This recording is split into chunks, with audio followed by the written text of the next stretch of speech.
मिले आप नवाज शरीफ साहब से, कैसी रही आपकी मुलाकात और क्या डिस्कस हुआ? देखें, आज ख़ास तौर पर जो वहाँ गुफ्तगू हुई, जो इसने कहा कि पाकिस्तान के 3 टुकड़े मैं देख रहा हूँ होते, जो इसने बात की कि न्यूक्लियर प्रोग्राम जो है वो हमारा गैर महफूज है, जो इसने एक अदारे के मतलब बात की, ये सारी वो चीज़ें थीं जो वो डिस्कस हुई। और नवाज शरीफ का ये कहना था कि मैंने पाकिस्तान के लिए बहुत सी कुर्बानियाँ दी हैं, मैंने मुसीबतें सही हैं मगर पाकिस्तान के लिए सही हैं, और अगर किसी की मनसूबाबंदी और किसी की साजिश हो पाकिस्तान के ख़िलाफ़ तो ये मैं किसी तौर बर्दाश्त नहीं कर सकता। और मैं तो पाकिस्तानी कौम के लिए अपनी औलाद का फ्यूचर जो है वो दांव पे लगा दिया। मैंने अपनी जान दांव पे लगा दी, और मेरे होते हुए न्यूक्लियर प्रोग्राम जो है वो कोई कहे कि गैर महफूज है, ये मैं कैसे बर्दाश्त कर सकता हूँ? और मैं कैसे ये बर्दाश्त कर लूँगा कि एक दफाई अदारा, हाँ, अदारों में बैठे लोगों से गलतियाँ होती हैं, और अदारों में बैठे लोग जो गलतियाँ करते हैं उनकी हम निशानदेही करते हैं, और बतौर कौमी लीडर के, नेशनल लीडर के, ये बातें हम इसलिए करते हैं, इस्लाह के लिए हम बातें करती हैं, इसलिए कि पाकिस्तान महफूज हाथों में चला जाए। मगर ये हम बर्दाश्त नहीं कर सकते कि हमारे अदारों को कोई ये कहे कि ये टूट जाएंगे, या अदारे दबाव में लाने की कोई मनसूबाबंदी करे, या खुदा न खास्ता अगर जिस तरह कहा जाता था कि कश्मीर 3 टुकड़े हो जाएगा, फिर आज कह रहे हैं कि जनाब पाकिस्तान 3 टुकड़े हो जाएगा, ये कैसे हम बर्दाश्त कर सकते हैं? मैं समझता हूँ कि ख़ास तौर पर जो उसने बातें की थी, सिविल नाफरमानी से वो शुरू हुआ, और जो इक़्तिदार में 4 साल वो माशी तौर पर पाकिस्तान की तबाही कर चुका है, अब पाकिस्तान की दफ़ा को कमज़ोर करने की जो चालें वो चल रहा है, ये एक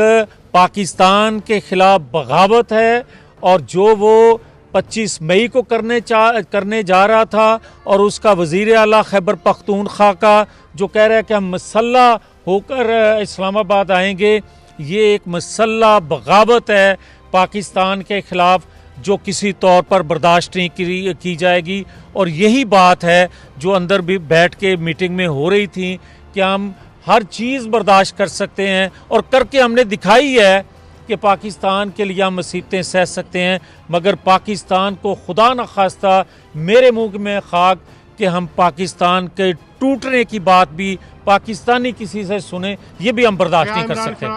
क्या इमरान खान के खिलाफ कोई कार्रवाई होने जा रही है, कोई बगावत का मुकदमा या इस सिलसिले में कोई उनकी गिरफ्तारी हो सकती है? देखें, बात यह है कि किसी सियासी कारकुन समेत किसी सियासी लीडर को गिरफ्तार करवाने के हम हक में नहीं हैं। हम ये ज़रूर चाहते हैं कि आईनी हदूद में रहते हुए अदारों को इस पे एक्शन लेना चाहिए। जब पाकिस्तान के तोड़ने की कोई बात करता है तो अदारे आईनी हदूद में रहते हुए उनको एक्ट करना चाहिए, और ऐसी बगावत को कुचल देना चाहिए। ये ऐसी एक फितना, फसाद, अमरानी फितने की शक्ल में पाकिस्तान में जन्म ले रहा है, जो पाकिस्तान की मुखालिफ कुव्वतें भी इस तरह मनसूबाबंदी पाकिस्तान के अंदर नहीं कर सकी जिस तरह तफरीक पाकिस्तान के अंदर ये शख्स करने जा रहा है। इसलिए मैं समझता हूँ कि इसको पाकिस्तान के सियासी वर्कर, सियासी लीडर के तौर पर ट्रीट नहीं करना चाहिए, बल्कि पाकिस्तान के अंदर फसादी के तौर पर ट्रीट करना चाहिए अदारों को, और ये अदारों की आईनी जिम्मेदारी है। अब वो ये कह रहे हैं कि न्यूट्रल जिम्मेदार होंगे अगर पाकिस्तान को कुछ हो गया। जब वो न्यूट्रल का जिक्र करते हैं, अब तो वो कह चुके हैं कि वो किसको कहते हैं, इसमें क्या एग्जैक्टली वो चाहते क्या? देखें, अगर 75 साल से मुख्तलिफ औकात में तहरीकें चलती रही हैं तो इसीलिए चलती रही हैं कि आईनी हदूद में रहकर अदारे काम करें, अपनी डोमेन में रहकर काम करें, और अगर खुदा करके ये वजाहतें और ऐलानात आना शुरू हुए हैं कि हम न्यूट्रल हैं, तो हम तो उस पर यकीन कर रहे हैं। हम तो अपने लिए नहीं, अपने हमायत के लिए तो किसी को कह ही नहीं रहे। हम तो कह रहे हैं कि खुदा के लिए ये जो हम सुन रहे हैं, 22 करोड़ अवाम को इससे तस्कीन मिल रही है कि अब बेहतरी की जानब हम जा सकेंगे जब अदारे अपनी डोमेन में रहकर काम करेंगे। मगर ये जो ख्वाहिश करता है एक पेज पर होने की, तो ये तो कहा करता था कि जिसकी हुकूमत हो उस हुकूमत के साथ आईनी इदारों के एक पेज पे होना चाहिए। मगर ये चाहता ये है उसकी आड़ में कि सियासी जमात का शख्स और अदारों में बैठी शख्सियात जो हैं वो एक पेज पे हों। उनके एक पेज पे होने से पाकिस्तान सफ़र करेगा। अदारे किसी भी हुकूमत के साथ एक पेज पे हों, ये अच्छी बात है।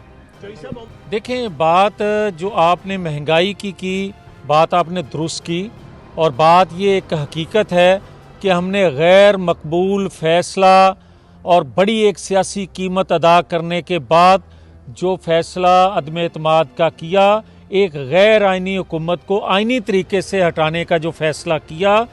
वो उसके पेश नज़र जो हमारे जो चीज़ें थीं वो यही थीं जिसका आप आज जिक्र कर रहे हैं कि पेट्रोल की कीमत बढ़ गई है या महंगाई कंट्रोल नहीं हो रही। ये बड़ा आसान है कह देना कि पिछली हुकूमतों का किया धरा है जो आज हम भुगत रहे हैं, मगर ये एक हकीकत है कि इसने माशी तौर पर पाकिस्तान का दिवालिया कर दिया। हमारे लिए बड़ा आसान था कि हम फौरी तौर पर इलेक्शन की तरफ जाते, मगर जो निगरान सेटअप आता वो मालियाती अदारों से उस तरह डील न कर सकता जो पाकिस्तान के मफाद में होती। वो अपनी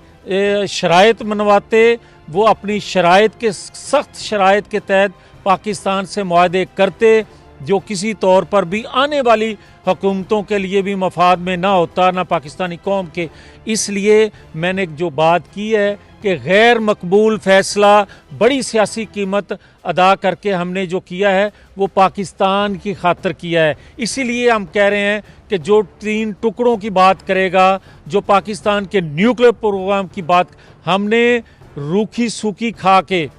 हमने पेट पर पत्थर बांध के हमने ये न्यूक्लियर प्रोग्राम जो पाया तकमील पर नवाज शरीफ की क़यादत में लेकर गए, हमने इसको गैर महफूज बनाने के लिए नहीं बल्कि पाकिस्तान को महफूज बनाने के लिए इसको तकमील तक लेकर गए। तो ये कैसे हम बर्दाश्त कर सकते हैं कि जो फाउंडर हैं एटमी प्रोग्राम के, उनके होते हुए इस पर कोई मैली नज़र से देखेगा। देखें, हमारा माजी गवाह है।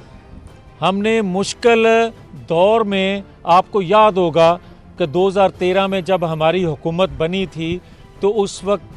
पाकिस्तान के अंदर दहशतगर्दी थी, उस वक्त पाकिस्तान के अंदर बिजली की, गैस की लोड शेडिंग थी, अंधेरे थे, मगर उस चैलेंज को हमने कबूल किया। पाकिस्तान से अंधेरे, दहशतगर्दी का ख़ात्मा किया और यहाँ तक कि पाकिस्तान की मईशत को चला कर दिखाया। मगर उस 2018 के बाद डॉलर की कीमत देख लें, मईशत का हाल देख लें, आज भी हम समझते हैं कि ये मुश्किल तरीन दौर है पाकिस्तान की 75 साला ज़िंदगी में। मगर इंशाअल्लाह ताला नवाज शरीफ की क़यादत में इससे हम पाकिस्तान को बाहर निकाल कर स्टेबल करके इलेक्शन की तरफ जाएंगे। देखें, ओवरसीज़ पाकिस्तानी के हकूक़ बेहतर मुस्लिम लीग से और कोई नहीं जानता। हम ये समझते हैं कि ये वो मोहसिन हैं दुनिया में फैले हुए पाकिस्तानी कौम के जो सफ़ीर भी हैं और पाकिस्तान के अंदर जो यहाँ कमाते हैं लेकर भी जाते हैं। मगर उनको जो हकूक़ हम देना चाहते हैं, जिस तरह कश्मीर में महाजरीन की सीटें होती हैं और वहाँ से महाजरीन जो हैं इलेक्ट होते हैं, हम ये चाहते हैं कि इनको भी असेंबली के अंदर हक मिलना चाहिए। अगर इनको अपनी किसी ख्वाहिश के मुताबिक कोई ताकतवर इस्तेमाल करना चाहे या कोई जमात इस्तेमाल करना चाहे, जो आज बातें की जा रही हैं न्यूट्रल नहीं है या न्यूट्रल हों, तो ये हम चाहते हैं कि मिस यूज़ ना हो इनका, बल्कि इनके हकूक़ का तहफ़्फ़ुज़ हो।